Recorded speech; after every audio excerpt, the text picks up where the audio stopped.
Hello friends, आज की इस वीडियो में डिस्कस करेंगे जो क्वार्टरली 3B जो पहला क्वार्टर क्यू और एमपी स्कीम के अंदर जो हमें फाइलिंग करनी है उसके अंदर किस तरीके से फाइलिंग करनी है, किस तरीके के डाउट्स यहाँ पे आ सकते हैं उनको यहाँ पे हम कवर करेंगे। तो बेसिकली जो क्यू और एमपी स्कीम के अंदर जो क्वार्टरली आपकी जो पहली 3B जा रही है फॉर द मंथ या कह सकते हैं जैन से लेके मार्च 2021 तक की जो भी आपकी 3B जाएगी उसके अंदर कैसे कैसे आपको फिगर डालने हैं। सो अगर हम कैटेगरी की देखें तो यहाँ पे 3 टाइप की कैटेगरी के अंदर डाउट्स आ सकते हैं। तो लाइबिलिटी जो 3B के अंदर लाइबिलिटी है वो कौन से पीरियड की लाइबिलिटी फर्निश करनी है, ठीक है। टैक्स की पेमेंट कितनी करनी है और जो ऑलरेडी जो PMT 06 के अंदर हमने पेमेंट कर दी है वो कैसे एडजस्ट होगी और यहाँ पे जो अभी जो क्वार्टरली 3B भरेंगे उसके अंदर कैसे पेमेंट होगी। और जो लास्ट जो इम्पोर्टेंट क्वेश्चन है वो है ITC का। ITC में कैसे लेना है और कैसे 2B का बेसिस लेना है, तो कैसे कैलकुलेशन करनी है उसके बारे में एक बार डिस्कस करेंगे। सो बेसिकली जो लाइबिलिटी का क्वेश्चन है, लाइबिलिटी बेसिकली आपकी 3 जगह से रूट होगी। सबसे पहली तो आपने जो इनवॉइस फर्निशिंग फैसिलिटी जो आपने जनवरी की अगर फ़ाइल की है तो वहाँ से उठ के आएगी, और इनवॉइस फर्निशिंग फैसिलिटी आपने यूज़ की है फैब के लिए तो वहाँ से उठ के आएगी।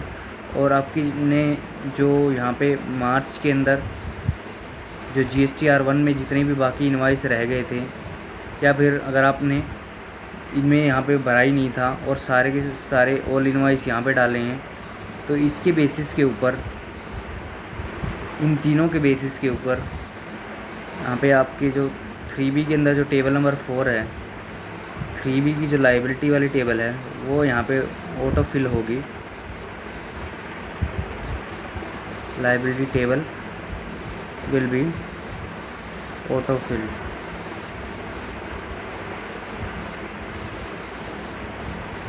ठीक है, इस तरीके से जो 3B के अंदर जो लाइबिलिटी है वो आपको डिक्लेयर करनी है। यानी कि लाइबिलिटी जो है आपको तीनों महीनों की डिक्लेयर करनी है जो भी क्वार्टर के अंदर थे। अगर आपने ऑलरेडी इनवॉइस फर्निशिंग फैसिलिटी में फर्निश कर दी थी तो वहाँ से उठ के आएगी, और अगर आपने तीनों महीने की R1 में डाली है तो वहाँ से उठ के जो है 3B के अंदर जो लाइबिलिटी है वहाँ लाइबिलिटी वाले टेबल में यहाँ पे ऑटो फिल हो जाएगी। ठीक है, ये यहाँ तक लाइबिलिटी का हो गया। अब जो है टैक्स पेमेंट जो भी आपने PMT 06 यानी कि जो आपका जो चालान था मंथली वाला, चाहे आपने वो सेल्फ असेसमेंट बेसिस पे की हो या फिर आपका जो है फिक्स सब मेथड था जो उससे की थी 35%, वो दोनों ही पेमेंट आपके जो है ऑलरेडी कैश लेजर में रिफ्लेक्ट हो रही होंगी।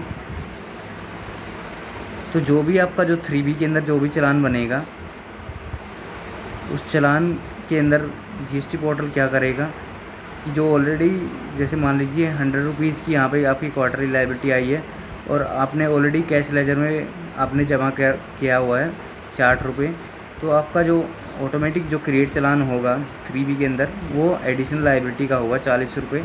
और ये जो 40 रुपये हैं आपको 3B के थ्रू पे करने हैं, जो कि वहाँ में चालान क्रिएट होगा नॉर्मल चालान, और उसके बाद आपको पेमेंट करनी है। आपको यहाँ पे कोई भी PMT 06 थ्रू PMT 06 और या फिर कोई भी सेल्फ असेसमेंट बेसिस या फिर 35% आपको कोई भी यहाँ पे फॉलो करने की जरूरत नहीं है। सीधा आपको 3B के रूट से क्वार्टर के एंड में यहाँ पे पेमेंट करनी है।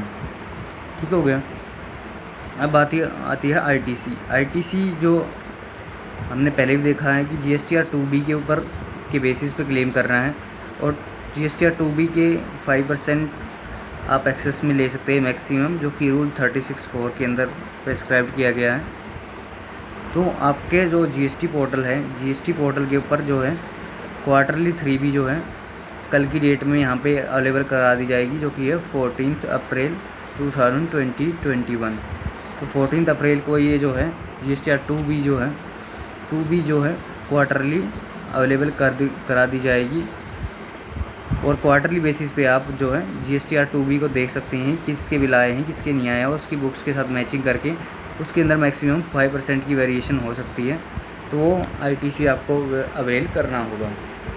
सो ये जो 2B मंथली, ये जो 2B क्वार्टरली है, इसको आप मंथली भी व्यू कर सकते हैं कि मेरे जैन के बिल कौन से हैं और फ़ैब के कौन से हैं और मेरे मार्च के कौन से हैं, और तीनों को कंबाइंड भी आपको क्वार्टरली व्यू जो है, क्वार्टरली व्यू प्रोवाइड कर दिया गया है GST पोर्टल के ऊपर। वहाँ पे क्वार्टरली 2B को डाउनलोड करके मैचिंग करके आपको जो है ITC अवेल करना है।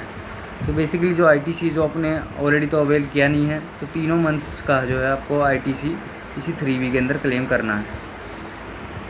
इसके रिगार्डिंग आपको कोई भी एडिशनल डाउट है तो आप कॉन्टैक्ट कर सकते हैं 9017747060। Thanks for watching.